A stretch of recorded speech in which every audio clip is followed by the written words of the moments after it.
معزز سامعین، دور حاضر میں جہاں نفسا نفسی کا عالم ہے، ہر طرف جنگی ماحول ہے، وہیں پر ہم سب کو ضرورت ہے اس چیز کی کہ ہم سب جو ہے اپنا تزکیہ نفس کریں، اور ہمیں چاہیے کہ ہم اس سے پہلے کہ اللہ کی بارگاہ سے ہمیں پیغام آ جائے، اللہ کی بارگاہ سے ہمیں بلاوا آ جائے،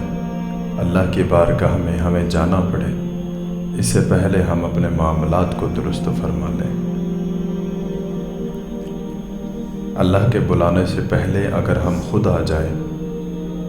تو ہماری دنیا بھی اچھی ہو جائے گی اور ہماری آخرت بھی اچھی ہو جائے گی۔ قرآن مجید میں رب تعالیٰ ارشاد فرماتا ہے کہ ایک دن ایسا آنے والا ہے، وَامْتَازُوا الْيَوْمَ أَيُّهَا الْمُجْرِمُونَ، جس دن مجرمین اور نیکوکاروں میں امتیاز کیا جائے گا، جدا کر دیا جائے گا، مجرمین کو علیحدہ کر دیا جائے گا۔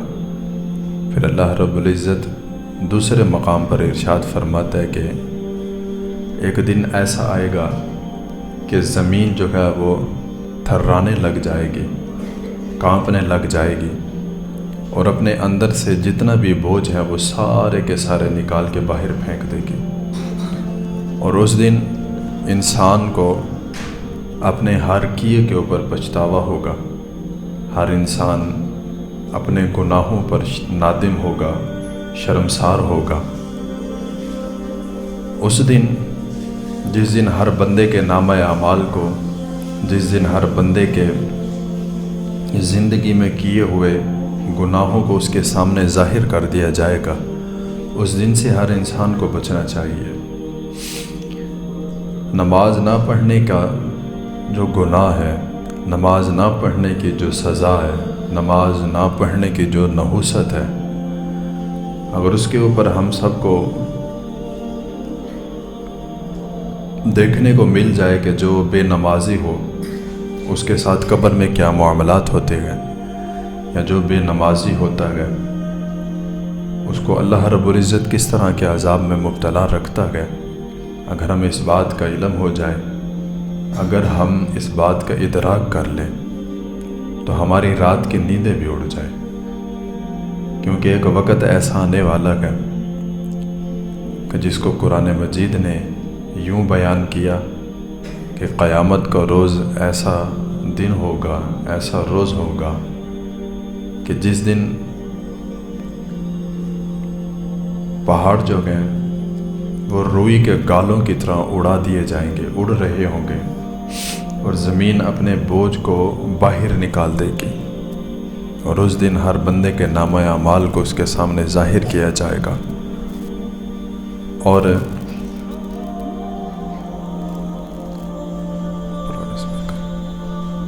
اوپر والا اسپیکر چیک کرو، چل رہا ہے دیکھو۔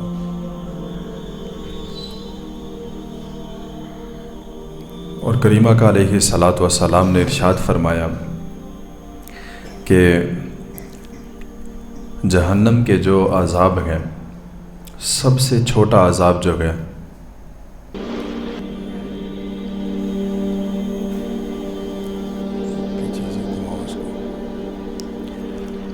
کریمہ کا علیہ الصلاۃ والسلام نے ارشاد فرمایا کہ جہنم کا جو سب سے چھوٹا عذاب ہے، جو سب سے ہلکا عذاب ہے، جو گنہگاروں کو دیا جائے گا، وہ عذاب یہ ہے کہ اس کو آگ کی جوتیاں پہنائی جائیں گی۔ اب جاؤ چیک کرو، ادھر سے نہیں، ادھر سے باہر جائے گا۔ کریمہ کا علیہ الصلاۃ والسلام نے فرمایا کہ جو بے نمازی ہوں گے یا جو جہنم میں جائیں گے، ان کے لیے سب سے ہلکا عذاب جو ہے، کیا مسئلہ ہے؟ تار تبدیل کر لو، تار تبدیل کر دو۔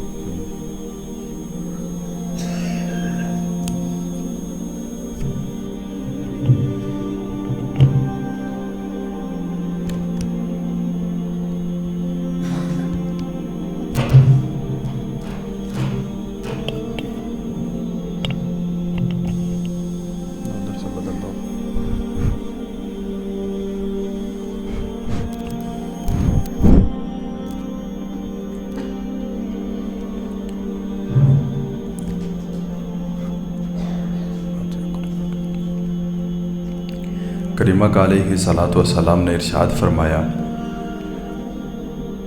کہ جہنم کا جو سب سے نچلے درجے کا عذاب ہوگا، جو سب سے کم درجے کا عذاب ہوگا، وہ یہ ہوگا کہ گنہگاروں کو جہنم میں کی آگ کی جوتیاں پہنائی جائیں گی، اور یہ جہنم کا سب سے نچلے درجے کا عذاب ہے۔ اللہ رب العزت ہم سب کو اس سے محفوظ فرمائے۔ اللہ رب العزت ہم سب کے ایمان کی حفاظت فرمائے۔ مسلمانوں کی حالت زار دیکھ کر بہت تکلیف ہوتی ہے، خاص کر نماز فجر کے وقت، جب ہم نے رب رحمان کو ناراض کر کے شیطان کو راضی کیا ہوتا ہے۔ اور یہ روایات میں آتا ہے کہ جب انسان صبح کی نماز کے وقت سویا رہتا ہے تو شیطان جو ہے مسلمانوں کو پھسلاتا ہے، ٹھنڈی لوریاں دیتا ہے، نیند کی آغوش میں سلا دیتا ہے ان کو۔ پھر جب نماز کا وقت نکل جاتا ہے، نماز کا وقت ختم ہوتا ہے، تو پھر وہی شیطان جو ہے اس بے نمازی کے منہ میں پیشاب کر کے بھاگ جاتا ہے، جس کی وجہ سے اس انسان کے اس دن کے سارے کام جو ہیں وہ الٹ ہو جاتے ہیں۔ اور یہ حدیث مبارکہ کا مفہوم ہے کہ جب نماز فجر کا وقت ہوتا ہے، اللہ رب العزت کے حکم پر کچھ فرشتے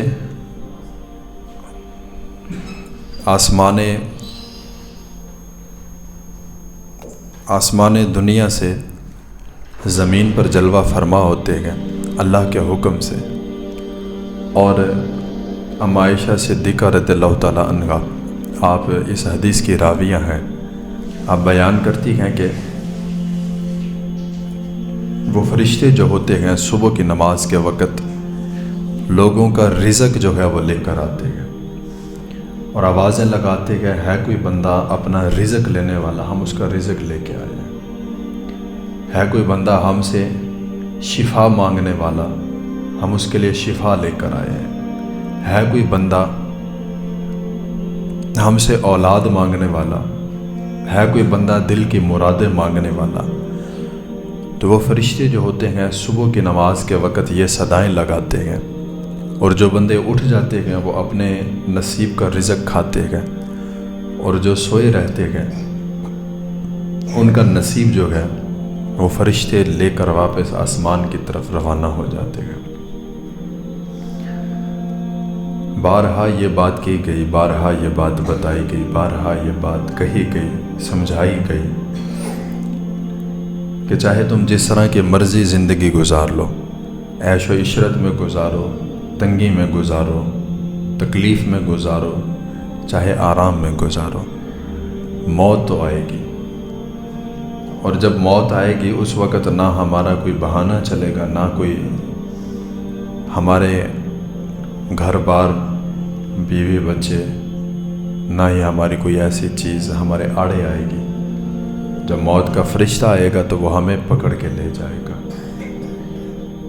تو اللہ رب العزت فرماتا ہے یوم تبلی السرائر فما لہ من قوت ولا ناصر۔ اس دن نہ ہی کوئی کسی کی مدد کر سکے گا، اور نہ ہی کوئی کسی کی مدد کرنے کی طاقت رکھتا ہوگا۔ اور اس دن سب کے عیبوں کو، سب کے اعمال کو جو ہے وہ ظاہر کر دیا جائے گا۔ تو ہمیں اس دن سے بچنا چاہیے۔ آج وقت ہے، آج موقع ہے رب کو منانے کا، رب کو راضی کرنے کا، رب کی بارگاہ میں آنے کا۔ اگر آج بھی ہم رب کی بارگاہ میں نہ آئیں، اگر آج بھی ہم سر بسجود نہ ہوں، تو پھر ایک وقت آئے گا کہ جب ہمیں لوگ کفن میں سجا کر، غسل دے کر، خوشبو لگا کر رب تعالیٰ کی بارگاہ میں لے آئیں گے۔ وہ کیا کسی نے خوب کہا تھا کہ اے بندہ مومن، نماز پڑھا کر اس سے پہلے کہ تیری نماز ادا کر دی جائے۔ چاہے ہم جیسی مرضی زندگی گزاریں اور چاہے ہمارے کانوں پر ہدایت کی آواز کی جوں بھی نہ رنگے، جو مرضی کریں ہم، جتنا مرضی ہم پکے ہو کے بیٹھے رہیں کہ ہمارے اوپر ہدایت اثر ہی نہیں کر رہی، یا ہمیں کسی کی بات سنائی نہیں دے رہی، یا ہم سننا نہیں چاہ رہے، جو مرضی کر لیں ہم، ایک وقت تو آئے گا کہ جب تو رب کی بارگاہ میں آئے گا اور تجھے لایا جائے گا۔ کافی سارے ایسے بندے تھے جن کو اللہ کی بارگاہ میں آنا یاد ہی نہیں تھا، جو اللہ کی بارگاہ میں آنا پسند ہی نہیں کرتے تھے، اور وہ ایک ہی بات کرتے تھے کہ جناب ہمارے پاس ٹائم نہ ہے، ہمارے پاس کام بہت ہے، ہماری نیند نہیں پوری ہوتی، ہم تھکے ہوتے گئے۔ وہ بندے بھی آج قبروں میں پڑے گئے اور اپنے گناہوں کی سزا بھگت رہے ہیں۔ یہ حدیث مبارکہ کا مفہوم ہے کہ یہ جو دنیا کی آگ ہے، جب اس کو دنیا پر بھیجا جانے لگا تو اللہ رب العزت نے فرمایا فرشتوں کو کہ اس کو 70 مرتبہ دھوئے، 70 مرتبہ دھو کر اس کو دنیا میں بھیجے۔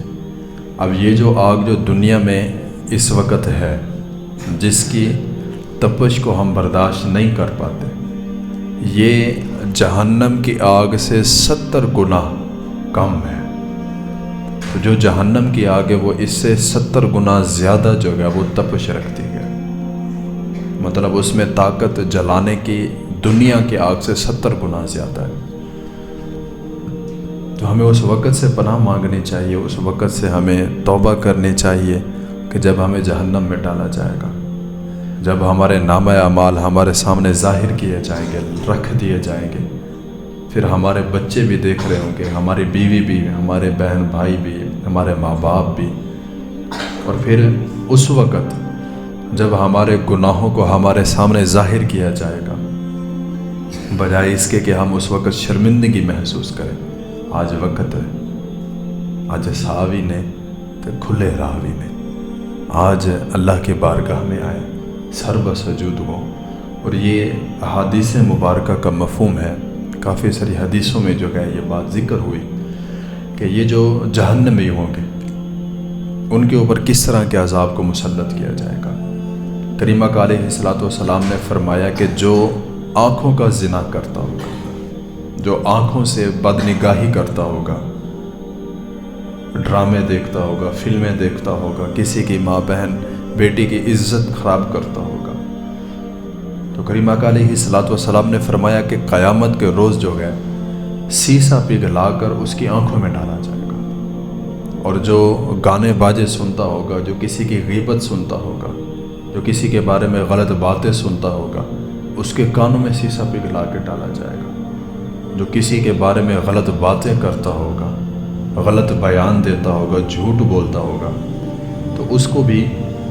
سیسا پگھلا کے اس کے منہ میں ڈالا جائے گا۔ اور جو بے نمازی ہوں گے، جو اللہ کے نافرمان ہوں گے، جو گنہگار ہوں گے، وہ جب قیامت کے روز جب جہنم میں ان کو ڈالا جائے گا، جب ان کو بھوک لگے گی، تو یہ حدیث مبارکہ کا مفہوم ہے کہ جب ان کو بھوک لگے گی، جب وہ کچھ کھانے کو مانگیں گے،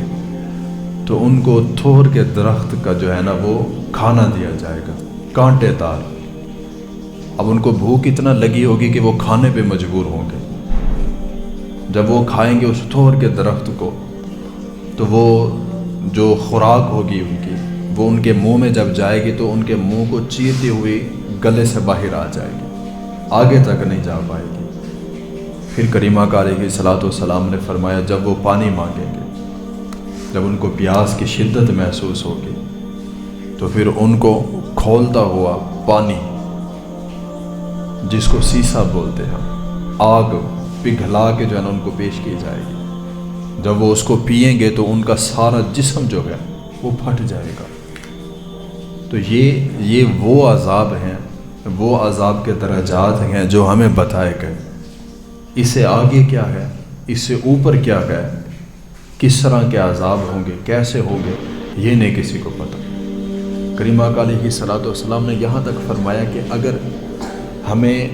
وہ آواز سنائی جائے کہ جب ایک گنہگار کو قبر میں ڈالا جاتا ہے، دفن کیا جاتا ہے، تو اس کی قبر سے جو آوازیں آتی ہیں جو بھیانک قسم کی، اگر وہ ہمارے اوپر ظاہر کر دی جائیں، اگر ہمیں سنائی جائے، تو کریمہ کا علیہ الصلوۃ والسلام نے فرمایا کہ لوگ اپنے پیاروں کو، اپنے رشتہ داروں کو دفنانا ہی چھوڑ دے اس خوف سے، اتنا دردناک اور بھیانک آوازیں ہوتی ہیں۔ تو اس دن کوئی کسی کا ساتھ نہیں دے گا، کوئی کسی کا کام نہیں آئے گا، کوئی کسی کا قبر میں جانا وہ حساب کتاب نہیں دے سکے گا۔ میرے بھائیوں، وہ وقت قریب ہے، کیا پتہ کس کا وقت کون سا ہو۔ آج ہر بندہ جو ہے نا صرف ایک ہی بات کرتا ہے کہ یار میں نے مزدوری کرنی ہوتی ہے، محنت کرنی ہوتی ہے، تھک جاتا ہوں، بچوں کے ساتھ رہنا ہوتا ہے، بچوں کے بغیر دل نہیں لگتا، ان کو کھلانا ہے، پلانا ہے، ان کے لیے کچھ کرنا ہے۔ تو یہ جو ہے نا ان کی خوش فہمی ہوتی ہے، وہ بس اس خوش فہمی میں رہتے ہیں۔ یہ ہمارے بابا جی بیٹھے ہوئے ہیں، یہ مجھے ایک بات سناتے ہیں، بڑی زبردست بات ہے، اور میں اس کو سنتا ہوں، بڑا خوف طاری ہوتا ہے۔ جیسے ہم نماز کے وقت کہتے ہیں کہ یار نہیں یار میرے پاس ٹائم نہیں ہے، میں نے بچوں کے لیے کمانے جانا ہے، یا میں نہیں باہر جا سکتا، میرے پاس ٹائم نہیں ہے، تھک جاتا ہوں۔ تو ایسے ہی ایک بزرگ تھا، وہ جب بھی اس کو کوئی کہتا کہ یار چل نماز پہ، یا چل آپ لوگوں کو تبلیغ کرنے کے لیے چلتے ہیں، تو وہ جو بندہ تھا، وہ جو بزرگ تھا، وہ کہتا تھا کہ یار میں تمہارے ساتھ چلوں تو صحیح، میرے اوپر ذمہ داریاں بہت ہیں، میں تمہارے ساتھ چلوں تو صحیح، میرے بچوں کے بغیر میرا دل ہی نہیں لگتا۔ کہتے تھے نا آپ ہمارے ساتھ چلیں لوگوں کو تبلیغ کرنے کے لیے، ہمارے ساتھ جو ہے نا وہ چلیسے پہ چلیں، چلے پہ چلیں، فلاں چیز کے لیے چلیں، تو وہ ان کو دعوت دیتے، تو وہ آگے سے ایک ہی بات کرتا کہ جی میں اپنے بچوں کے بغیر نہیں رہ سکتا، میرے بچے میرے بغیر نہیں رہتے، ان کو نیند نہیں آتی۔ تو وہ جو مبلغ تھے، جو ان کو دعوت دیتے تھے بار بار نیکی کی، انہوں نے کہا چلو یار آج ایک بات ہی مان لو میری۔ تو اس نے کہا ٹھیک ہے جی، وہ شیخ صاحب نے بولا ٹھیک ہے جی بات مان لیتے ہیں۔ تو وہ اس کو اپنے ساتھ لے کے گئے۔ تو یہ بات جیسی بھی ہو، جس طرح بھی ہو، لیکن ہمارے لیے اس میں سبق بہت بڑا ہے۔ یہ بابا جی مجھے سناتے رہتے ہیں، میرے خیال سے کئی دفعہ انہوں نے مجھے سنائی، اور ہر دفعہ جب بھی میں نے سنی مجھے خوف ہی آیا کہ ہم پتہ نہیں کس خوش فہمی میں مبتلا ہے۔ تو وہ امیر جو تھے وہ اس بزرگوں کو اپنے ساتھ لے گئے کہ چلو آج بازار کا چکر لگا کے واپس آتے پھر گھر چلا جائے۔ وہ کہنے لگا ٹھیک ہے۔ تو وہ جو امیر تھا اس بزرگ کو اپنے ساتھ لے کے گیا، بازار کا چکر لگایا، واپس آیا تو اس کو بولا کہ یار تو نہ ذرا سائیڈ پہ کھڑا ہو جا۔ اس کو سائیڈ پہ کھڑا کر دیا، چھپا دیا۔ پھر اس کے گھر والوں کو آواز دی، دروازے پہ دستک دی، اور کہنے لگا کہ آپ کے جو شوہر تھے، جو آپ کے سربراہ تھے، وہ میرے ساتھ باہر گئے تھے، ایکسیڈنٹ ہوا، گاڑی کے نیچے آ گئے، حالت خراب ہو گئی، جسم سلامت نہیں رہا، ہڈیاں ٹوٹ گئی ہیں، گوشت کے ٹکڑے ہو گئے ہیں۔ تب اس کا کیا کرے؟ گھر لے آئے۔ تو ان کی جو بیوی تھی، ان کی اہلیہ تھی، یا ان کا بیٹا تھا، یا جو بھی تھا، اس نے کہا نہیں، گھر نہیں لے کے آنا، گھر لے کے آئیں گے تو بچے ڈر جائیں گے، گھر لے کے آئیں گے تو ہمارے چھوٹے چھوٹے بچے ڈر جائیں گے، گھر میں خوف پیدا ہوگا، پھر ہمیں نیند نہیں آئے گی۔ آپ ایسا کریں، یہ پیسے پکڑیں، آپ ان کو جا کے نہ غسل بھی دلوا دیں کہیں سے، اور ان کا کفن دفن بھی کروا دیں، اور باہر سے ان کو جو ہے نا وہ دفنا دیں، آپ یہ پیسے پکڑ لیں آپ۔ وہ جو بزرگ تھے، وہ جو امیر تھے، جو تبلیغ کرتے تھے، اس نے پھر بزرگ کو بلایا، کہنے لگا آپ، کہتا ہے یہ تیرے بچے تھے، یہ تیرے گھر والے تھے جن کے لیے تو اللہ کو چھوڑ کے بیٹھا ہوا ہے، جن کے لیے تو نماز کو چھوڑ کے بیٹھا ہوا ہے، یہ تیرے بچے، ابھی تو مرا نہیں ہے، تیرے مرنے سے پہلے یہ حالت ہے ان کی، تو تیرے مرنے کے بعد یہ کیا کریں گے؟ ہاں جی، جنہ لئی تو باپ کمائے، کتھے نہیں ہو تیرے گھر دے، ہیں جی، جن کے لیے ہم رات دن محنت کر رہے ہیں، رات دن جھوٹ پہ جھوٹ بول رہے ہیں، گناہ کما رہے ہیں، اللہ کو بھی چھوڑ دیا، اللہ کے رسول کو چھوڑ دیا، نماز چھوڑ دی، قرآن چھوڑ دیا، سب کچھ چھوڑ دیا، ہمارے مرنے کے بعد نہیں وہ ہمارا ساتھ دیں گے، نہ کسی کے بچے کام آئیں گے، نہ کسی کی بیوی کام آئے گی، نہ کسی کی دولت کام آئے گی، کام آئے گے تو صرف ہمارے نیک اعمال کام آئے گے، اس کے علاوہ اور کچھ بھی نہیں کام آنا۔ میں بار بار آپ کو ایک بات بتاتا ہوں کہ اگر ایک بے نمازی ہو، ایک بے نمازی جو نماز نہ پڑھتا ہو ایک، تو اس ایک بے نمازی کی نحوست یہ ہوتی ہے کہ پورے علاقے کے اوپر اس کی نحوست چھا جاتی ہے، ایک بے نمازی کی وجہ سے پورے محلے پر اس کی نحوست چھا جاتی ہے، ایک بے نمازی سے۔ تو جہاں پر سارے بے نمازی ہوں وہاں پر کیا حالت ہوگی؟ بھائی تم لوگ نماز پڑھو یا نہ پڑھو، تم اللہ کے در پہ آؤ یا نہ آؤ، اللہ کو ضرورت نہیں ہے، کیونکہ وہ تو ہر چیز سے پاک ہے، اس کی تسبیح کرنے کے لیے فرشتے بھی موجود ہیں، اللہ کے نیک بندے موجود ہیں، وہ کر رہے ہیں، اللہ کو نہیں ہمارے سجدوں کی ضرورت۔ ہم جو کہتے ہیں نا کہ ہمارے پاس ٹائم نہیں، ہم نہیں جا پا رہے، اللہ کو نہیں ضرورت ہمیں ہے، ہمیں آج آ جانا چاہیے اس سے پہلے کہ وہاں سے بلاوا آ جائے۔ ایک بات ہے نا ہم سنتے رہتے ہیں کہ زندگی 4 دن کی ہے، یہ بات ہم نے کئی دفعہ سنی، زندگی 4 دن کی ہے، اور آپ نے یہ بھی نوٹ کیا ہوگا کہ جب بھی اذان ہوتی ہے نا اور جب بھی اقامت پڑھی جاتی ہے جماعت لازمی ہوتی ہے، جب بھی اذان ہو اقامت پڑھی جائے جماعت لازمی ہے، ہوگی، اور یہ عموماً بات ہے کہ جہاں بھی اذان ہوتی ہے اذان سے 20 منٹ بعد جماعت کھڑی ہوتی ہے۔ اب وہ 20 منٹ کو ہم 5 پہ تقسیم کریں نا تو یہ 4 حصے بنتے ہیں۔ اسی چیز کی مشابہت دیتے ہوئے علماء نے لکھا کہ انسان کی زندگی کو 4 دن کا کہا گیا، بچپن، لڑکپن، جوانی اور بڑھاپا، بس ختم، یہ 4 دن ہیں۔ اب ان 4 دنوں میں کس نے رہنا ہے، پورے 4 دن کرنے ہیں، کس نے نہیں کرنے، وہ اللہ کو پتہ ہے، لیکن یہ ذہن میں رکھیں کہ جو بھی پیدا ہوتا ہے اس کے کان میں اذان دے دی جاتی ہے، ایک کان میں اذان، دوسرے کان میں تکبیر، اقامت، اذان بھی ہو گئی ہماری، اقامت بھی ہماری ہو چکی، اب صرف اور صرف انتظار ہے تو جماعت کا، کہ جب جماعت کھڑی ہوگی ہماری، بس ختم، یہی انسان کا کھیل ہے۔ اس کے بعد پھر جو ہونا ہے اس کے ساتھ وہ پھر وہ جانتا ہے یا پھر اس کا رب جانتا ہے کہ کیا ہونا ہے۔ بھائی تم لوگ نماز پڑھو نہ پڑھو، تم اللہ کے گھر میں آؤ نہ آؤ، تم گناہ پہ گناہ کرتے چلے جاؤ، کوئی ٹینشن نہیں، لیکن مرنے کے بعد جو ہوگا وہ پھر دیکھیں گے۔ لوگ کہتے ہیں نا کہ جناب کوئی نہیں، ابھی زندگی چل رہی ہے، چلانے دے، کوئی نہیں، اللہ کی ناراضگی کو مول لے رہے ہیں، کوئی مسئلہ نہیں ہے، لیکن یہ ذہن میں رکھے میرے بھائی کہ قیامت کا ایک دن 6000 سال کے برابر ہے، ایک دن قیامت کا۔ اب اس ایک دن کے مقابلے میں ہماری زندگی 60 70 80 سال کچھ بھی نہیں ہے سوائے چند لمحوں کے۔ اب ان چند لمحوں کی زندگی کی آسائش کے لیے، زیب و زینت کے لیے، آرام کے لیے ہم نے حلال اور حرام کی تمیز چھوڑ دی، ان چند لمحوں کی زندگی کے لیے ہم نے اللہ کو چھوڑا، اللہ کے رسول کو چھوڑا، نماز چھوڑی، قرآن چھوڑا، سب کچھ چھوڑ دیا۔ کیا ہے جی؟ بس زندگی گزارنی ہے، وہ گزر جائے گی۔ کافی سارے ایسے نوجوان بھائی تھے میرے، دوست تھے میرے، بزرگ تھے، بڑے تھے، سنا ہم نے، ہم کہتے تھے کہ یار آپ نے بات کی بڑی اچھی، دل کو لگی ہے، چلو آج ہم ایسے گزار لیتے ہیں، کل ہم توبہ کر لیں گے، کل سے نماز بھی پڑھیں گے۔ تو ذرا قبرستان جا کے دیکھیں، ایسے بندوں کے ساتھ قبرستان بھرا پڑا ہے جو یہ کہتے تھے کہ کل ہم توبہ کریں گے، آج گناہوں کی زندگی گزار لیں۔ موت نہیں کسی کو مہلت دیتی، موت نہیں پوچھتی کہ تو چھوٹا ہے یا بڑا ہے، تیرے بچے پیچھے چھوٹے گئے ہیں وہ کیسے گزاریں گے، کچھ نہیں پوچھتی وہ،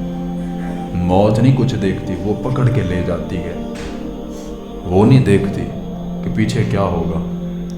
لوگ رو رہے ہیں، بچے رو رہے ہیں، بیوی رو رہی ہے، جو مرضی ہو رہا ہے، موت کا فرشتہ نہیں کسی کو معافی دیتا، وہ پکڑ کے لے جائے گا، پھر تیرے ہیلے بہانے، تیری دکان، تیرا کاروبار، تیرا بزنس، تیرا پیسہ، تیرا بینک بیلنس، تیری گاڑی، تیرے بنگلے، سب کچھ پیچھے رہ جائے گا، آگے تو جائے گا۔ اب میں یہ آخری بات آپ کو بتانے لگا ہوں کہ ہم ساری زندگی نا 4 چیزوں کی دوڑ میں لگے رہتے ہیں، ساری زندگی۔ ایک کہ یار میرا نام اچھا ہو، میرا نام اچھا ہو، دوسرا میرا مکان اچھا ہو، تیسرا میرا لباس اچھا ہو۔